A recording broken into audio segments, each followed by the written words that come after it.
Olá, meus amigos, estamos aqui com o nosso programa Bate-Bola. Hoje, segunda-feira, temos muitas novidades aí. Série B acabou, nós já temos aí os 4 classificados aí para a Série A de 2026. São eles, ó, o Coritiba vem primeiro aí com 68 pontos, está classificado aí para a Série A de 2026.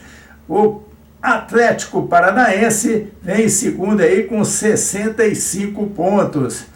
Em terceiro, a Chapecoense, olha aí, a Chapecoense volta à Série A aí com 62 pontos. E o Remo conseguiu derrotar o Vitória e contar com a sorte lá. O Cuiabá venceu o Criciúma, então o Remo sobe para a primeira divisão aí com 62 pontos. E olha aí, o Remo sobe depois de 31 anos fora da Série A. E agora, né, retorna aí com toda a alegria da sua torcida e com merecimento, né? Então são esses aí os 4 que subiram, né? Deixa eu ver aqui se nós temos aqui os que caíram, né? Os que caíram, olha aí, foi exatamente aí a Ferroviária, né? Que ficou com 40 pontos, o Amazonas com 30 pontos, 39 pontos, deixa eu ver aqui, tem aqui o Volta Redonda, que também ficou aí com 38 pontos, e o último, Paysandu, né, que perdeu também, ficou com 28 pontos. Então, são os times que caíram aí para a Série C. E aí, meu amigo, Série C é complicado, hein? É complicado, né? E no sábado, né? Nós tivemos aí também vários jogos, né? Nós vamos aí começar aí com a coletiva aí do Abel Ferreira, que falou aí da falta de tempo, né? O Abel sempre arruma alguma coisa ali para dar uma justificativa, né? Ele falou falta de tempo para o descanso, não foi bom para os jogadores. Então tá aí, vamos ouvir aí a coletiva aí do Abel Ferreira. Olha, desde que começou o ano não há tempo para respirar, nem para descansar. Falaste em energia, acho que isso é bem evidente, não é porque eles não tentem, não... Falaste em inspiração, não foi? É isso que se nota, nota-se perfeitamente que estamos a tentar, mas sem ser criativos. Tu vais um por um, acho que é injusto falar só de um jogador. Tu vais um por um e começas a ver que não foi bom a paragem FIFA, não foi bom os jogos que tivemos fora, não foi bom jogar sem 7 ou 8 jogadores, não foi bom ter jogadores castigados importantíssimos naquilo que é, sobretudo, o motor do meio campo, porque perdemos o Lucas, perdemos o Andreas nestes jogos em que perdemos jogadores para as seleções, e nós sabemos a importância de que é o motor, ter um motor criativo e potente, e nós neste momento, falaste bem, parecia a continuidade do último jogo com outros jogadores, não é? Mas é isso, acho que foi uma partida muito transpirada e pouco inspirada. Pois é, não teve tempo, né? E aí amargou um 0-0 aí com o Fluminense. Mas o Zubeldia falou aí, ó, falou sobre as mudanças durante o jogo. Ele deu uma mexida ali, né? E aí deu uma melhorada e segurou aí o Palmeiras. Vamos aí à coletiva aí do Luiz Zubeldia. Era importante que uno de los zagueiros tenga buena técnica para jugar, para romper un poco la línea, para salir a presionar en este caso al Flaco López, porque se ubica el Flaco López ahí en una zona interna. Entonces íbamos con Thiago Santos y necesitábamos un zagueiro rápido, un zagueiro técnico, un zagueiro que puede ir a buscar y después que nos dé buen trato de balón. Y Martinelli, como en algún momento él lo hizo en su vida, en su carrera, y es un jugador muy versátil, muy inteligente y bueno técnicamente, me puedo dar ese lujo de tirarlo de zaguero.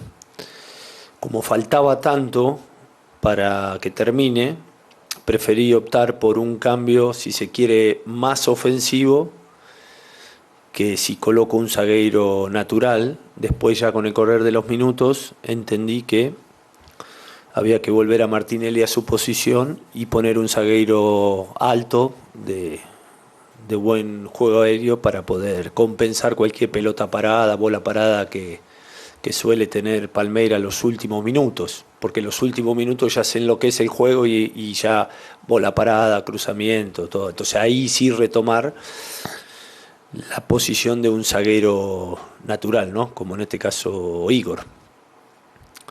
Así que bueno, hicimos un buen juego, un juego que a mi entender por ahí podríamos haber convertido. Y son esos juegos en donde no sabes si irte contento o irte con bronca, porque es difícil jugarle así a uno de los dos mejores equipos del torneo, ¿no? Del Brasileirao, que son Palmeiras y Flamengo. Pues son los dos que han mostrado mayor regularidad, ¿no? En el Brasileirao, con un entrenador espectacular como Abel. Así que hicimos un buen partido, com a sensação de que poderíamos haver convertido algum gol, não? Com a chegada do Zubeldia aí, eu acho que o Fluminense deu uma firmada, né? Deu uma modificada boa aí, né? Mas nós tivemos também no sábado aí o Flamengo em campo, né? O Flamengo enfrentou aí, né, o Bragantino, e o Felipe Luiz falou aí que o adversário era difícil, né? Mas que a equipe se superou. Vamos à coletiva aí do Felipe Luiz. Um jogo, eu não penso no que está em jogo, penso simplesmente no que vai se apresentar durante o jogo, e o nosso principal objetivo é vencer. De um adversário tão difícil, num campo muito difícil, onde é verdade que eu tenho essa alegria, mas também tenho a tristeza da eliminação da Copa do Brasil esse ano nos pênaltis. O adversário vem ferido, né, por perder a final de hoje, mas conheço muito bem o treinador, sei do que meu amigo, São Paulo, e sei do taticamente incrível que ele é e da dor de cabeça que vai ser preparar esse jogo, mas só penso unicamente no que está no nosso controle, que é tentar vencer o jogo lá. Grande parte da vitória, sim, posso te dizer, da forma como a equipe jogou, sim, tem a ver com a estabilidade que o Everton e o Jorginho nos deram hoje. Essa calma com a bola, essa tranquilidade para poder circular. De uma equipe que é muito difícil, né, de você superar, uma equipe que vem pressionar no Maracanã, que tenta encaixar praticamente mano a mano, até mesmo quando a bola está no nosso goleiro. É muito difícil. E vimos no jogo contra o São Paulo, vimos no jogo contra o Corinthians como é difícil preparar jogos contra o time do Mancini, que tinha empatado aqui com o América Mineiro em 2023. Então, com certeza, sim. Mas o que eu mais gostei da minha equipe foi a solidez defensiva, que voltou a recuperar essa solidez, entender os momentos de subir a pressão, entender os momentos também de esperar, entender o cansaço de alguns jogadores que vêm correndo muito durante os jogos e correu certo. E isso nos deu essa solidez que estava faltando. Pois é, e o Flamengo que agora foi para 74 pontos, 4 pontos aí na frente do Palmeiras, né? E aí agora eu acho que já está com o título na mão, só depende dele, né? Mas o Wagner Mancini também falou aí sobre a derrota, mas está acreditando que a equipe está chegando no rumo certo aí, aonde ele quer. Vamos aí, a coletiva aí do Wagner Mancini. Não tenha dúvida que a gente viu 2 jogos dentro de 90 minutos, né? Um primeiro tempo muito bom, onde a nossa equipe vibrou bastante na partida, teve algumas boas oportunidades, inclusive. Nós não dávamos chance ao Flamengo para que ele organizasse o seu jogo, e a gente ainda teve um pouquinho de dificuldade para encaixar a marcação no primeiro tempo, porque havia uma troca de alguns atletas do Flamengo ali no setor de meio campo, entre os meias e os atacantes, e isso de certa forma dificultava um pouco, fez com que a gente tivesse que jogar um pouco mais para trás. Mas ainda assim, jogando bem, saindo de trás, duelando, brigando. Já na segunda etapa, após o lance do Juninho, onde há um erro de passe, a gente acaba levando o gol, e aí há uma desorganização emocional na equipe, né? Isso eu já havia notado lá no jogo diante do Bahia, que foi nossa outra derrota na estreia, mas hoje ficou um pouco mais evidente. Aí em seguida a gente toma o gol de pênalti, e aí com 10 minutos do segundo tempo, nós já perdemos por 2-0, e aí há uma interrupção naquilo que nós vínhamos fazendo bem no primeiro tempo. É óbvio que eu estou há pouco tempo ainda no clube para te dar uma resposta certeira, verdadeira, mas com certeza hoje eu vi uma equipe que perdeu energia no segundo tempo, onde deveria ter duelado um pouquinho mais. Eu sei que o erro individual ele não poderia ter acontecido, mas ele faz parte do jogo. Às vezes o atleta vai errar um passe ou outro. A gente tem que, exatamente por isso, ter uma conexão entre os setores para que a gente possa, neste momento do erro, alguém reparar, e nós não tivemos tempo para isso, porque o passe entra no Jorginho, o Jorginho acha o Arrascaeta já numa situação de finalização, ele ainda dá o drible, enfim. Eu acho que é tudo para a gente amadurecer, aprender, para que nos jogos seguintes aí, porque nós temos ainda muita coisa a buscar no campeonato, que isso não volte. Com a saída lá do Fernando Seabra, o Wagner Mancini está dando uma mudada aí no Bragantino, né? E espera aí nas próximas rodadas aí, quem sabe aí uma posição melhor aí para o Bragantino, né? Mas tivemos também Botafogo, e o Botafogo venceu aí, né? E o David Ancelotti falou aí dos jogadores, e que ele está confiando no time, e que está melhorando, e que espera muito ainda, muito tempo permanecer aí no Botafogo. Vamos à coletiva aí do David Ancelotti. E parabenizar aos jogadores, porque mantiveram o time junto, o grupo junto, apesar de todas as dificuldades que tivemos. Tivemos jogos com 13 desfalcados, jogos ruins, decepção, mas mantiveram o grupo unido. E isso é para respeitar, e eu já falei com eles que eles têm meu respeito. Sim, essa sequência passa seguramente pela fase defensiva, que no último jogo não foi tão, como você já falou, não foi tão boa. Não conseguimos manter o time junto. Hoje trabalharam mais os jogadores da frente, os 3 meias, delanteiro, trabalharam mais na fase defensiva. O time sabe que esse time joga bem, começando sempre pela fase defensiva. Quando o time está junto, o time tem uma transição eficaz. E hoje mostrou essa força que o time tem. E a minha transição eu estou desfrutando, sei que como primeiro treinador é sempre culpa minha, mas eu sabia já isso antes de começar. Estou vivendo isso e estou desfrutando. Honestamente é um trabalho que gosto, é um ambiente que gosto, é um time que gosto, um grupo que gosto, e espero seguir aqui muito tempo. Mas o Mano Menezes não gostou muito não, porque ele estava acreditando aí pelo menos no empate, né? Mas não deu. O Mano Menezes falou aí que está vindo aí de uma fase difícil, 2 jogos fora de casa, mas que agora tem que ganhar para frente aí, precisa pontuar, né? Vamos aí a coletiva aí do Mano Menezes. O Fogo é um time que inicia o jogo muito intenso, com muitos jogadores por dentro. E nós estamos vindo de 2 jogos fora de casa, ou 3 jogos fora de casa. 2 deles tivemos muita dificuldade de marcar no setor dos volantes. Porque os adversários tinham muita gente, traziam gente para dentro e nós não conseguimos encaixar. A ideia era encaixar. Então eu trouxe para a segunda linha Esteves, e Esteves era o jogador incumbido de fazer pelo lado esquerdo, ou por dentro, ou por fora, o quinto homem da linha. Não fizemos bem. Claro que não fizemos bem. Embora, até o momento em que sofremos o gol, o adversário não tinha chutado uma bola no nosso gol, que era um dos objetivos iniciais do jogo, para neutralizar a primeira parte do jogo, para, na segunda parte, sermos uma equipe mais audaciosa, uma equipe que buscasse a vitória como a gente buscou. Sofremos os 2 gols, tivemos pouca chegada na frente, o que era natural para a escolha inicial.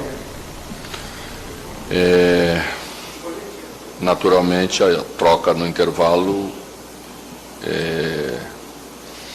precisava levar a equipe para uma outra situação, estávamos perdendo de 2-0, fizemos um segundo tempo muito melhor em todos os aspectos, fizemos um 2-1,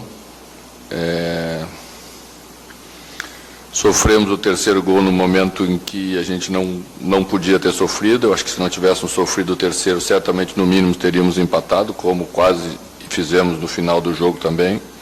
Criamos oportunidade para isso, demos algumas oportunidades de contra-ataque, o que era natural pela situação do jogo, mas é assim, escolhas são escolhas, e essa primeira parte é de responsabilidade do treinador, porque a equipe melhorou como um todo no segundo tempo, então a dificuldade foi tática sempre é o treinador que é o responsável.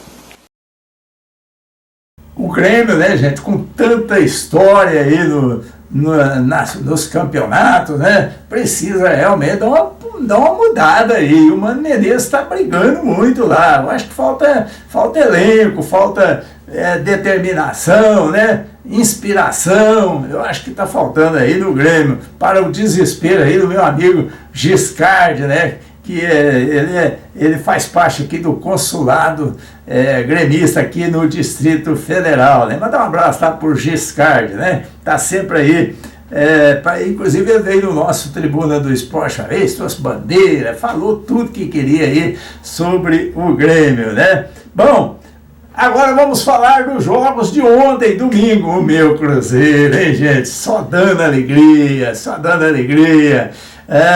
ganhou aí do Corinthians, do meu amigo João. Ô, João, não chora não, João, é assim mesmo, né? 3-0 no Coringão aí. Vamos lá, vamos aí.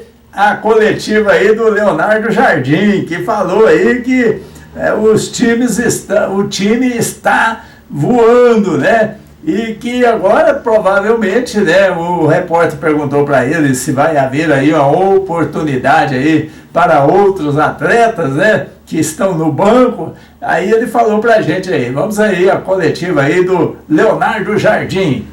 Boa noite, mister. Parabéns pela vitória. Mais um jogo consistente do Cruzeiro, com o apoio do torcedor. Queria que o senhor analisasse essa vitória com um gosto especial, né? O cruzeirense tanto esperava, e esse retorno à fase de grupos da Libertadores foi o que o torcedor comemorou também ao final do jogo hoje. Bem, em relação ao jogo, eu acho que é uma avaliação unânime. Conseguimos ser superior ao adversário.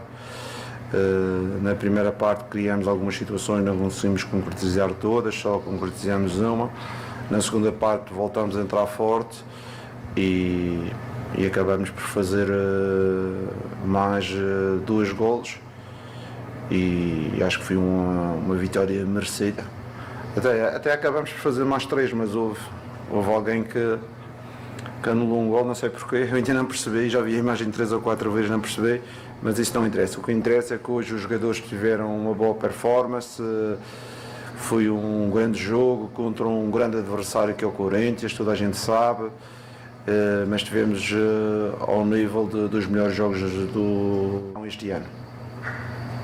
Mister, nessa linha, né, de um dos melhores jogos do Cruzeiro, dá para dizer que isso também é fruto de tudo aquilo que começou lá atrás? Essa é uma primeira pergunta, né, que tinha como objetivo, essa pergunta até que foi feita pelo Pio, que era voltar a uma fase de grupos de Copa Libertadores, né, porque não é só um jogo, isso é uma construção.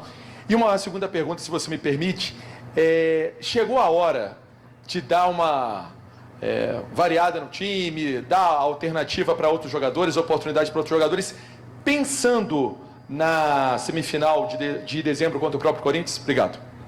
Bem, vamos por etapas em relação à resposta. Em primeiro lugar, com certeza que esta qualificação e esta performance dos jogadores tem a ver com tudo aquilo que eles fizeram estamos em novembro, eu cheguei em fevereiro, estamos a falar de 9, 10 meses. É neste momento uma equipa diferente daquela que iniciou. Eu não me esqueço que quando jogamos a Libertadores eu falei aqui ou outro sítio na conferência que o Cruzeiro não era equipa para estar a jogar a Sul-Americana, que nós queríamos jogar a Libertadores porque o nome do Cruzeiro assim o merece, porque o elenco tem qualidade para jogar uma competição que é a melhor competição da Sul-América, e eu também não queria treinar uma equipa que jogasse a Sul-Americana. Por isso, o Padrinho há 4 meses atrás disse que este grupo tinha conseguido retomar o orgulho dos cruzeirenses. E nós hoje conseguimos, além do orgulho dos cruzeirenses, colocar a equipa no seu devido patamar, que é jogar a prova mais importante da Sul-América. Em relação à segunda pergunta, à segunda parte da pergunta, Mesclar um pouco mais. o objetivo foi atingido, mas temos com certeza ainda aqui alguns sub-objetivos, não queremos também perder posições na tabela.